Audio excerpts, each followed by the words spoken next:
tarder, on va commencer la présentation.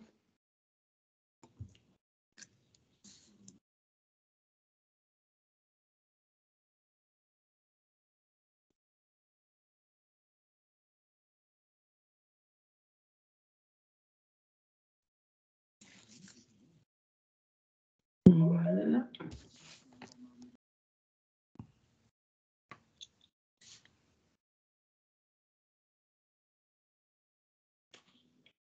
Ok, on est parti. Voilà. Un petit update sur la situation à Bruxelles, donc situation épidémiologique, vaccinale et le plan de transition avec un focus sur les vaccins pharma.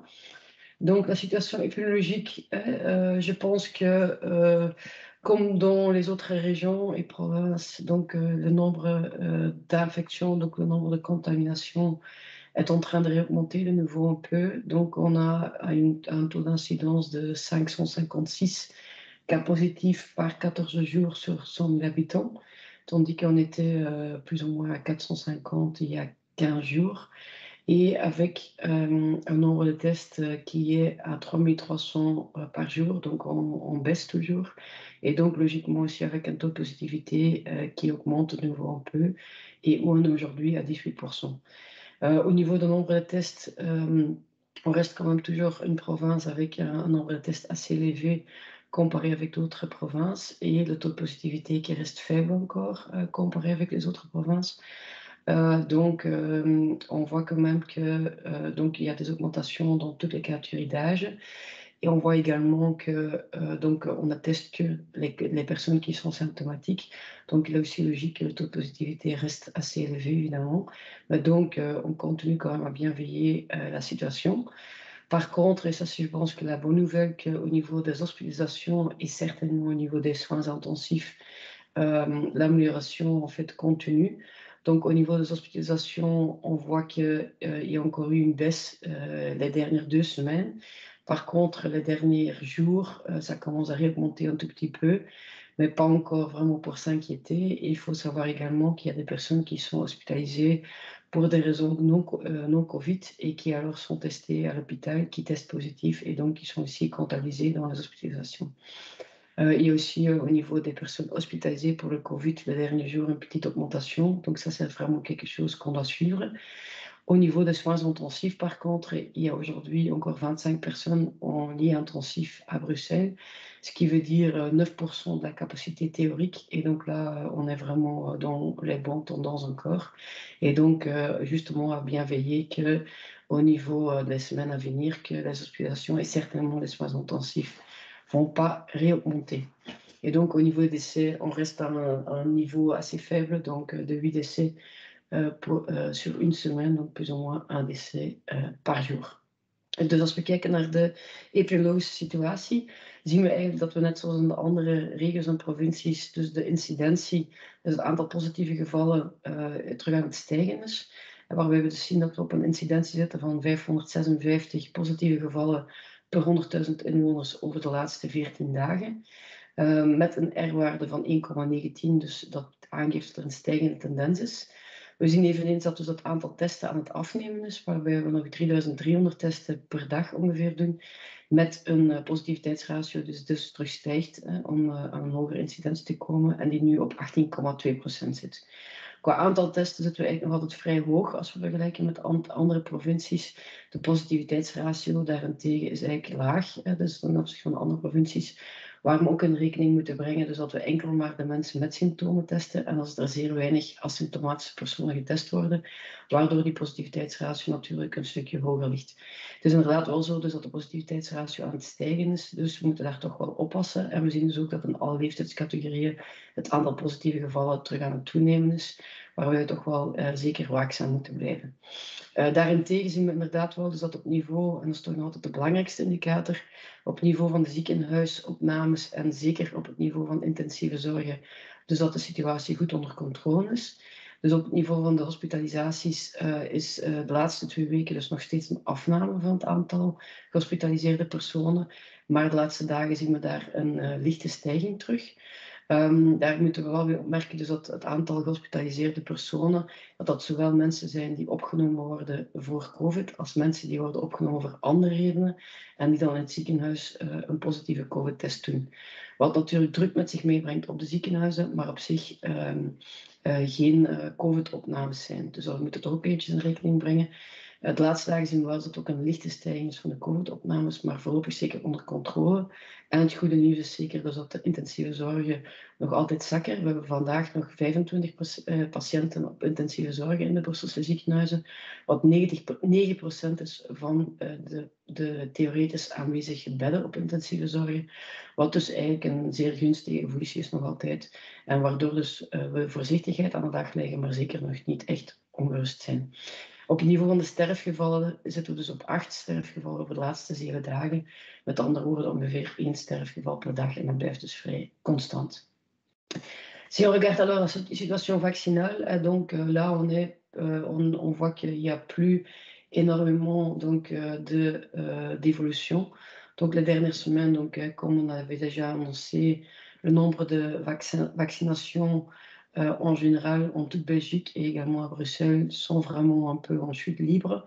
On fait encore plus ou moins 4000 doses par semaine, mais donc c'est pas énorme et donc on voit que les chiffres progressent encore petit à petit. Alors, dus sorry, op het niveau van dus de vaccinatie zien we dus dat we nog lichtjes progressie boeken, maar net zoals in de andere regio's is dus eigenlijk de laatste weken dus het aantal vaccins in eigenlijk een vrije val gegaan. En we hebben vorige week nog iets minder dan 4000 doses gezet. Dus waar we zien inderdaad dus dat de behoefte om zich te laten vaccineren aan het afnemen is, terwijl nog altijd wel de vaccinatie de beste bescherming biedt tegen hospitalisatie. Dus vandaar dat we zeker blijven inzetten om vaccinatie aan te bieden. Alors, le plan de transition, comme je vous expliquais les fois passées, donc on est vraiment dans l'exercice et on a déjà très bien avancé sur la définition donc, de la capacité donc, qu'on a besoin justement pour pouvoir assurer les activités de base, hein, avec également donc une capacité supplémentaire pour pouvoir réagir vite en cas de résurgence pour la vaccination ou bien pour les test and trace. Donc cet exercice est en cours et donc on a vraiment défini maintenant avec tous les partenaires donc, les éléments qu'on veut garder en place et le plan de transition vers ça.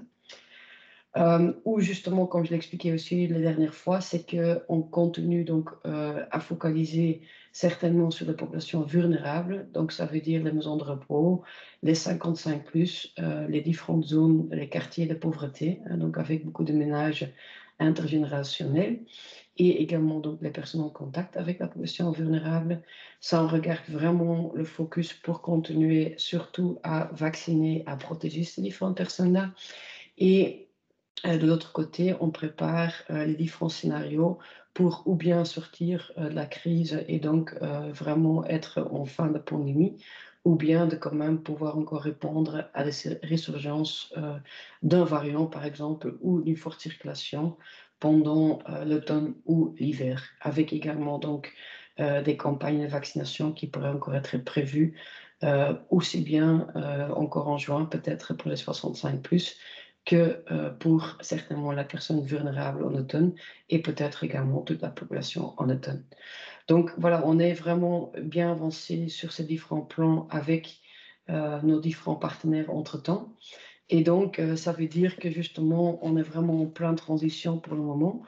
Il y a pas mal de centres d'antennes, de Vaxicorner et autres qui sont en train de se fermer depuis plus qu'une semaine maintenant et qui continueront à se fermer encore dans les jours à venir. Et donc, ça veut dire qu'au mois d'avril, on aura encore 3 centres de tests et de vaccination encore ouverts et donc à une faible capacité plutôt de service, hein, donc de routine pour la vaccination aussi bien que pour les tests. Et ça seront les centres de Forêt, de Molenbeek et de Pacheco. Et on est encore en train de regarder avec 2 autres centres si ou bien ils ferment et peuvent réouvrir en cas de besoin, ou bien qu'on les garde quand même ouverts à une très faible capacité également pour assurer la continuité. Ça, c'est encore un dernier point à clarifier. On a également donc au mois de mai, on aura donc plusieurs pharmacies qui vont rester dans notre dispositif, donc aussi bien pour les tests antigènes, où on a quand même plus ou moins 300 pharmacies qui participent, et également donc des pharmacies où on fait la vaccination, plus ou moins 35 à 40 pharmacies qui sont inclus dans ça. On a également donc la possibilité, et donc ça c'est l'intégration vraiment du testing et de la vaccination au sein de la première ligne, avec lesquels on veut aussi pérenniser le dispositif, donc où on travaille en premier lieu avec les maisons médicales et les médecins généralistes, et comme je l'expliquais, avec les pharmacies. Et à côté de ça, donc on garde encore le centre de Pacheco qui va servir comme hub pour fournir les différents vaccins et également donc notre service qu'on a au kiosque pour fournir par exemple des certificats. On continue également donc avec le service mobile pour la vaccination des personnes gravataires et également donc pour le public très spécifique, entre autres sans-abrisme et travailleurs de sexe, où on peut avec les équipes mobiles faire du testing et la vaccination. Et également donc pour le testing à côté de tout ce qui est le centre et les pharmacies. On a également toujours plusieurs laboratoires privés qui proposent leurs services également sur le territoire bruxellois. Donc ça va être la situation au mois de mai, donc le dispositif que je viens d'expliquer. Et à ça, donc, il y aurait encore pendant le mois d'avril, il y aurait encore plus ou moins 8 antennes de vaccination qui resteront encore ouvertes, mais qui vont également fermer progressivement. Donc ça, on a encore fait pour assurer la bonne transition vers le dispositif au niveau de la première ligne, et également parce qu'il y a encore du potentiel de vaccination et des actions en cours dans ces différentes antennes qui resteront encore ouvertes pendant le mois d'avril. Mais donc tout le reste est en train de se fermer et donc ça veut dire quand même qu'on évolue quand même fortement donc de ces différents points de vaccination qu'on avait en place et les différents centres de tests et de vaccination vers quand même un dispositif beaucoup plus léger et beaucoup plus intégré aussi avec la première ligne. À côté de ça, donc au niveau du test and trace, oui, au niveau du test and trace, donc au niveau du tracing, on a également déjà fortement réduit le call center. Donc aujourd'hui, il y a encore 50 agents qui se trouvent au niveau du call center pour faire des appels et qui font encore un suivi très léger donc, des personnes qui testent positif. Et à côté de ça, on a toujours 30 agents de terrain qui continueront leurs activités et donc ils sont vraiment présents sur le terrain et sur lesquels on trouve justement qu'on doit garder une présence pour faire le tracing, mais également continuer à sensibiliser à la vaccination, etc. Et qui c'est aussi un peu pour les réfugiés de l'Ukraine qui arrivent. Donc c'est ça qu'on veut mettre en place et qu'on est en train de mettre en place. Donc ça veut dire que de nouveau, donc, surtout une capacité de tests et de vaccination au niveau de la première ligne, avec une spécificité pour Bruxelles qu'à côté des médecins généralistes et des maisons médicales, on travaille intensément ensemble avec les pharmacies, aussi bien pour le testing que pour la vaccination. Et à côté de ça, donc, une capacité au niveau des centres, et il y a 3 centres, donc certainement prévus, et peut-être 2 qu'on met en veille, qui vont nous permettre justement de remonter la capacité en cas de résurgence pendant l'automne. Et donc, avec ce dispositif, on assure vraiment qu'il y a d'un côté donc une capacité avec de grands volumes en cas de besoin de résurgence, ou bien pour une campagne de vaccination, ou bien pour plus de testing. Et à côté de ça, donc, un service de proximité qui est très important dans notre région, chez des personnes de confiance, avec donc aussi des activités qui peuvent être intégrées dans les activités quotidiennes et donc qui permettent justement à pérenniser le dispositif qu'on a. Donc ça, c'est vraiment en grande ligne ce qu'on est en train de faire. Et donc, toutes les informations plus détaillées que je ne voulais pas évoquer ici, parce que ça va aller beaucoup trop dans les détails, je pense, se trouvent donc sur le site internet de coronavirus.brussels. Donc, misschien heel kort ook in het Nederlands nog eventjes herhalen. Dus we zijn eigenlijk dus volop bezig met ons transitieplan. Dus ons transitieplan is ondertussen goed opgeschoten en gedefinieerd, waar we dus samen onze partners al heel wat capaciteit hebben afgebouwd in heel goed overleg. En waarbij we momenteel aan het evolueren zijn dus naar een minimale capaciteit om routinetesting en vaccinatie te blijven aanbieden. Maar daarnaast ook wel een heel stuk nog extra reservecapaciteit voorzien om het net mogelijk te maken om snel te kunnen opschalen, moest dat nog nodig zijn, in de komende maanden. Ondertussen blijven we dus wel focussen nog altijd op de kwetsbare bevolking. Dus de woonzorgcentra, de 55-plussers en ook de personen dus in armere wijken, waarbij dus veel intergenerationele huishoudens zich bevinden. En ook natuurlijk ook de personen die in contact zijn met die kwetsbare bevolking. En dus ondertussen zijn we dus heel goed ook opgeschoten dus om de scenario's voor de herfst verder voor te bereiden. Om eventueel dan naar een einde van de pandemie te gaan. Of langs de andere kant om eventueel dus een nieuwe golf te kunnen opvangen. En dat is zowel op het niveau dus van test and trace als op enkele vaccinatiecampagnes die zich kunnen voordoen. Met dus als minimumscenario dat we in september nog de kwetsbare bevolking gaan vaccineren. En als maximalistisch scenario dat we nu al in juni kwetsbare bevolking zouden vaccineren en in het najaar de ganse bevolking. Dus die plannen zijn goed opgeschoten. En waarbij we dus nu op het einde, dus we zijn al een heel aantal zaken ondertussen aan het sluiten. En waarbij we dus tegen begin mei dus naar ons definitief plan zullen getransiteerd zijn. Wat dus wil zeggen dat we eigenlijk een basiscapaciteit voorzien binnen onze eerste lijn. Aangevuld dus met een capaciteit in 3 centra die voor test en vaccinatie zullen ingezet worden. Met nog 2 extra, ofwel die op heel lage capaciteit zullen blijven functioneren, ofwel klaarstaan om terug open te gaan, moest dat nodig zijn. En dus op die manier eigenlijk ervoor te zorgen dus dat we een heel goede proximiteit hebben, dus beschikbaarheid van vaccinatie en van testing dicht bij de bevolking. Die wordt aangeboden door vertrouwenspersonen. In de eerste plaats nog altijd dus de huisdokters en de huizen voor gezondheid. En langs de andere kant ook zeer specifiek in de Brusselse context een zeer goede samenwerking met de apothekers, zowel op het niveau van testen als op het niveau van vaccinatie.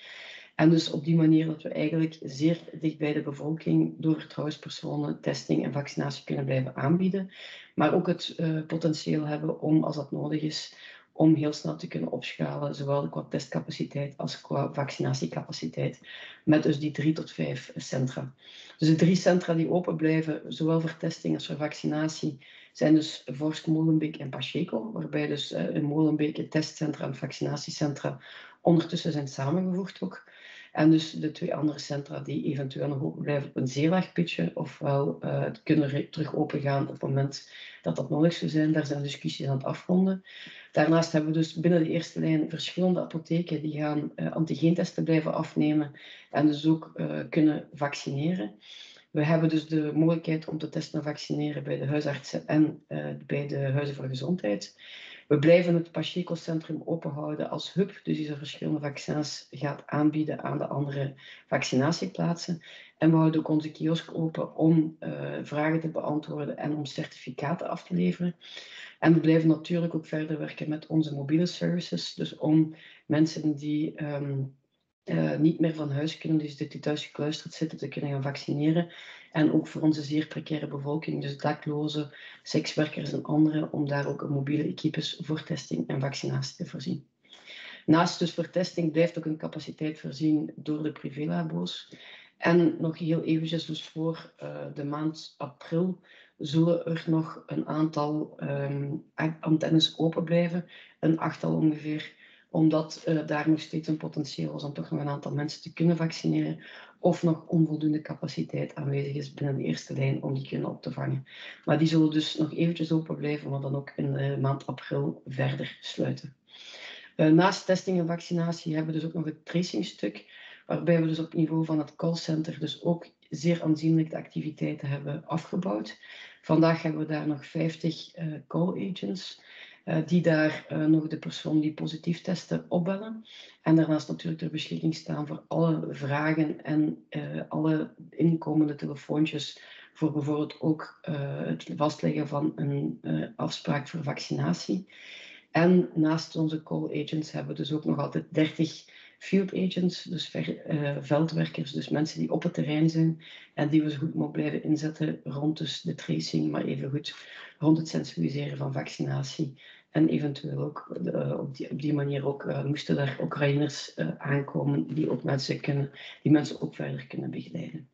En dus op die manier zijn we echt wel heel goed opgeschoten om dus ons plan aan te passen, zodanig dat we een goede basiscapaciteit hebben en zoveel mogelijk geïntegreerd met de eerste lijn en toch heel snel terug kunnen schakelen, moest dat nodig zijn, naar de toekomst toe, moest er een nieuwe golf kunnen optreden.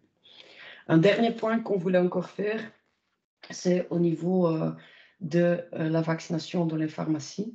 Et donc, depuis le 11 mars, donc, la législation a été approuvée pour permettre les pharmaciens de pouvoir vacciner pour le Covid dans leurs officines. Et donc, dans notre contexte très spécifique au niveau de Bruxelles, pour nous, c'est vraiment une étape très importante qu'on a franchie. Et justement, parce qu'il y a un manque de médecins généralistes et un rôle très actif des pharmaciens comme première ligne et comme personne de confiance pour beaucoup de Bruxellois et certainement dans les quartiers précarisés. On est donc très content qu'on peut maintenant commencer également à vacciner dans les pharmacies. Donc, on a depuis le 16 avril, donc ça fait une semaine maintenant, on a lancé le premier pilote au niveau de la Belgique pour vacciner au sein des pharmacies. Et donc, on appelle le projet VaxiPharma, donc vaccination dans les pharmacies. Et donc, le projet est mené en collaboration avec l'IPB, APB et Nutri-Pharma. Et donc, on a commencé à vacciner dans 5 pharmacies bruxelloises. On va faire une phase pilote pendant 1 mois. Et par la suite, l'objectif est vraiment d'étendre ces activités à d'autres pharmacies. Et en même temps, donc, on continue avec le projet donc, Vaccine en Tour. Ça veut dire que dans les autres pharmacies où un médecin vient vacciner, on continue toujours ces activités-là pour assurer de cette manière-là qu'il y a une disponibilité de vaccins à proximité des citoyens. Pourquoi on veut absolument faire ça? Comme j'ai expliqué, c'est très important pour nous pour intégrer la vaccination au sein de la première ligne, pour justement permettre une proximité et avec des personnes de confiance qui savent sensibiliser et vacciner. Et comme il y a encore du potentiel au niveau du taux de vaccination, même si on a très bien travaillé, il reste encore du potentiel. Et comme on sait que les hospitalisations sont surtout évitées après 3 doses, donc après la dose de booster, on veut quand même continuer vraiment à sensibiliser, à vacciner un maximum de personnes. Et donc voilà, donc pour les rendez-vous, on peut donc ou bien appeler le call center, ou bien il y a un lien direct pour les pharmacies via Doctena, ou bien, et ça vous voyez ici à droite, dans notre Bruvax, on a également donc ici fait un petit écran, donc un petit lien pour la prise de rendez-vous au niveau des pharmacies dans notre Bruvax. Et donc, on espère vraiment que ça va être un succès et qu'on peut, de cette manière-là, encore continuer à offrir des services de vaccination à la population bruxelloise. En dus toch nog een puntje waar we ook nog eventjes de aandacht op wilden vestigen, gaat over de vaccinatie in de apothekers. Dus sinds 11 maart is de wet goedgekeurd waarbij dus de apothekers ook mogen vaccineren tegen COVID. Voor ons in onze regio is dat een heel belangrijk punt, omdat er een tekort is aan huisartsen en omdat ook dus de apothekers een zeer belangrijke rol spelen als vertrouwenspersoon naar heel veel Brusselaars toe. En dus omdat we zeker nog wel potentieel hebben in zaken vaccinatie en zeker voor de boosterdosis, we willen erop verder blijven inzetten. Dus zoals ik daarnet uitlegde, om zoveel mogelijk vaccinatiemogelijkheden aan te bieden dicht bij de bevolking en aangeboden door vertrouwenspersonen.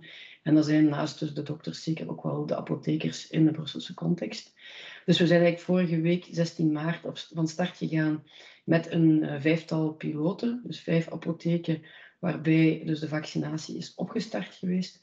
We gaan dat eigenlijk een maand uittesten en dan op basis van de evaluaties verder uitrollen naar een aantal andere apotheken.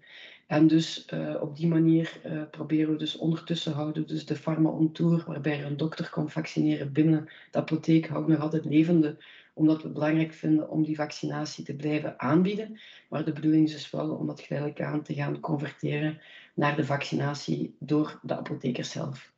Mensen die een afspraak willen maken voor een vaccinatie binnen een apotheek, kunnen dat doen via Doctena. Dus dat is een platform dat ter beschikking is gesteld voor de apotheker zelf.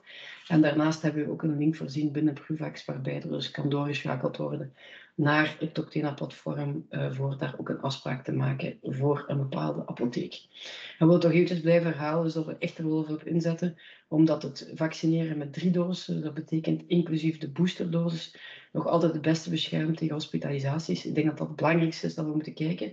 We zien dat de 2 doses, de bescherming bij mensen enkel met 2 doses wat begint af te nemen. Dus vandaar echt wel het belang om toch ook nog die boosterdosis te gaan halen. En dus vandaar ook het belang om die vaccinatie zo goed mogelijk aan te bieden in onze verschillende eerste lijns medewerkers. En dus dat we heel trots zijn dat we als eerste in België dit pilootproject hebben kunnen lanceren, samen dus met UPB, APB en Multipharma. Voilà, c'était tout un peu le point qu'on voulait faire pour vous aujourd'hui. On avait le point presse toutes les 2 semaines. Maintenant, vu les congés de Pâques, etc., et sans doute la moindre intention, on va reporter le prochain point presse dans un mois, le 26 avril. Si entre-temps, il y a vraiment de grands événements qui vont se présenter, évidemment, on peut toujours organiser un petit point supplémentaire. Dus in alle geval, dus wij stellen ons volgende perspunt op 26 april. Moesten er in tussentijd nieuwe zaken zich voordoen, kunnen we natuurlijk altijd daar nog een extra puntje voor inlassen. Dankjewel voor de aandacht. Ik weet niet of er vragen zijn.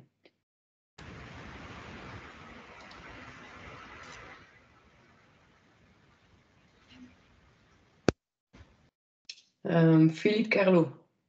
Bonjour, vous m'entendez? Oui. Je voulais savoir si des mesures particulières étaient prises en fonction de la population qui va arriver ou qui est déjà arrivée à Bruxelles. J'ai entendu dire qu'ils avaient un taux de vaccination relativement faible, en tout cas par rapport aux nôtres. Est-ce que des mesures sont prises en direction de cette population?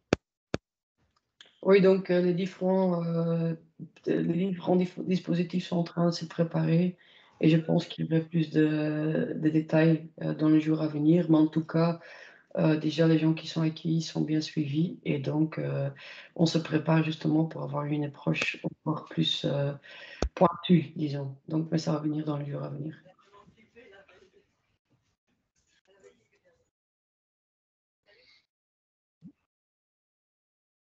Zwini? Oui, bonjour. On est à plus ou moins 61% de la population qui a fait une primo-vaccination complète. Je voulais un petit peu savoir, est-ce que selon vous, on pourra atteindre les 70% et quand, et est-ce que finalement l'immunité collective est suffisamment atteinte et donc il n'y a plus cet objectif absolument d'atteindre les 70%? Les 70% étaient fixés pour les 18+, pas pour toute la population. Et donc là, on a largement dépassé les 70%.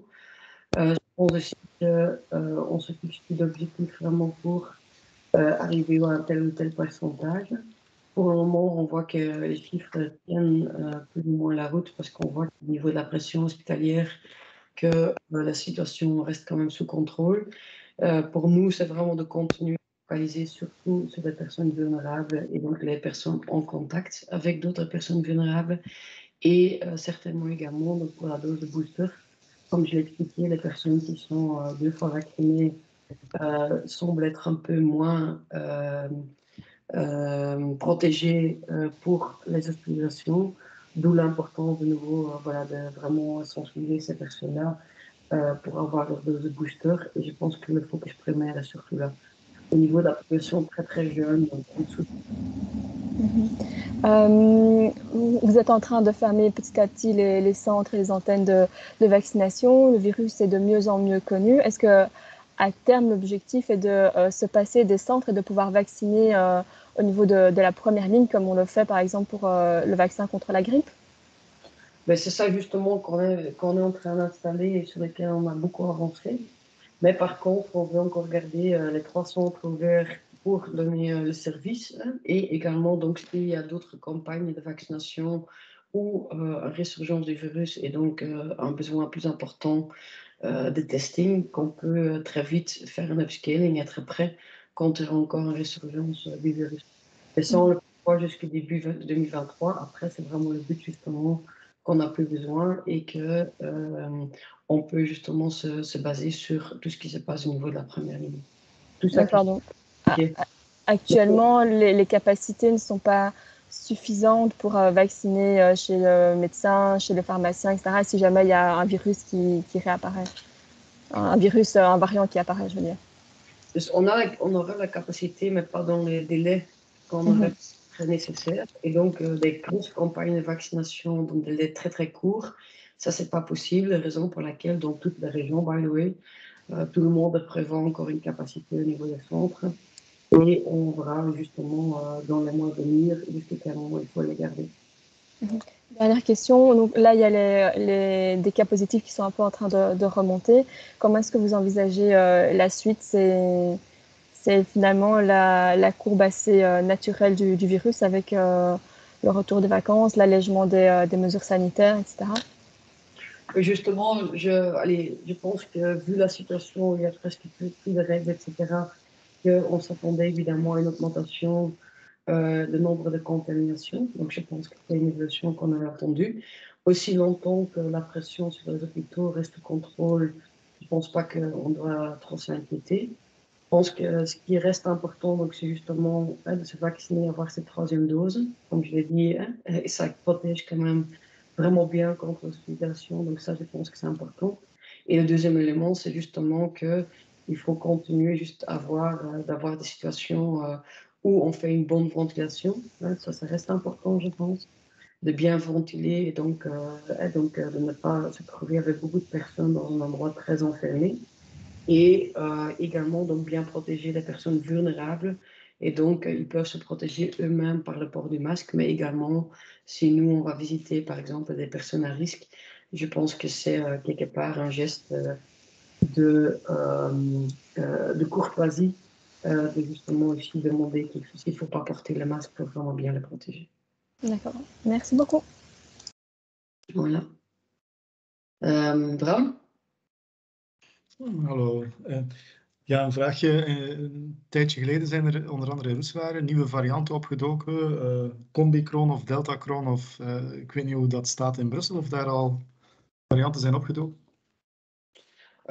Die zijn momenteel bij mijn kennis nog niet in Brussel. Goed, dat zijn zaken inderdaad die verder worden opgevolgd, maar waar daarbij ook tot nu toe werd gezegd opnieuw hetzelfde. Hè? Dus echt goed opvolgen, maar zonder daar, hoe moet je zeggen, grote ongerustheid rond op te wekken. Oké. Daarnet, de eerste vraag zei je ook al dat het opvolgen van Oekraïners de komende dagen nog verder zal worden uitgerold. Maar gaan jullie nu al bijvoorbeeld aan Paleis 8 gaan staan of zo? Zijn daar nu al bepaalde dingen heel concreet? Er is sowieso een samenwerking met Fedasiel en het Rode Kruis op Paleis 8 en Rijssel, waarbij dus de opvang van die mensen wordt voorzien en waarbij er dus ook opvangpunten zijn op het niveau van gezondheidszorg. Dat wordt uitgebouwd door Fedasiel en het Rode Kruis, dat is een federale bevoegdheid. En dus wij ondersteunen daar gewoon met wat informatie en te kijken of alles daar goed loopt. Maar dat is eigenlijk volledig in handen van bij hun. En dan daarnaast, als dan mensen ingeschreven worden in de gemeentes, gaan we dan daar kijken hoe we daar de verdere opvang goed kunnen organiseren. En daar zijn we dus nog verder aan het detailleren. Bij de gemeentes gaan jullie kijken, wat ik heb het even gemist. Dat is nog allemaal in detail. Dus op het moment dat er mensen aankomen in de gemeentes, wordt dan regionale bevoegdheid. En daar zijn verschillende zaken nog in ontwikkeling. En dat wordt de volgende dagen concreet. Ja. Laatste vraagje. Novavax, is dat dan, hoe loopt het daarmee? Met de eerste prikken van Novavax? Er zijn vrij lage aantal prikken, dus dat was ook eigenlijk een beetje te verwachten. Dus dat de hele motivatie en de campagne rond de vaccinatie toch wel is afgenomen. En dus het feit is dat Novavax dan andere vaccins, een ander type van vaccin heeft daar niet heel veel rond geholpen.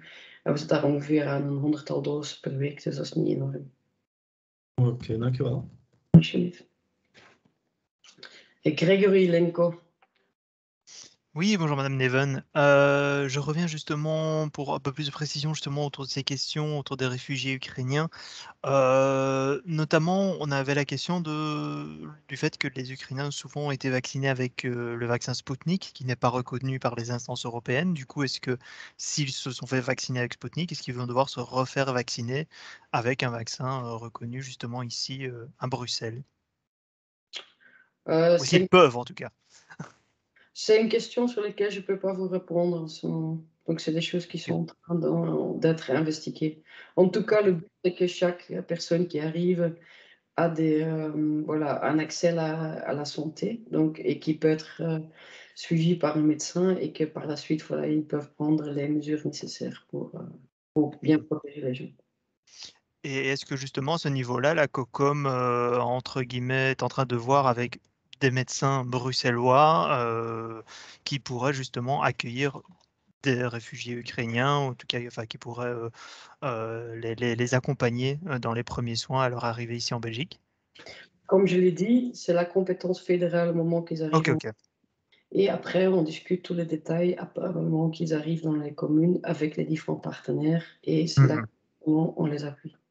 Ok, pas de souci. Mais voilà, c'était juste quelques précisions. Merci beaucoup. Voilà, je pense qu'on a fait le tour. Merci beaucoup et une bonne journée. Bonne journée. Merci, au revoir. Bonne journée, au revoir.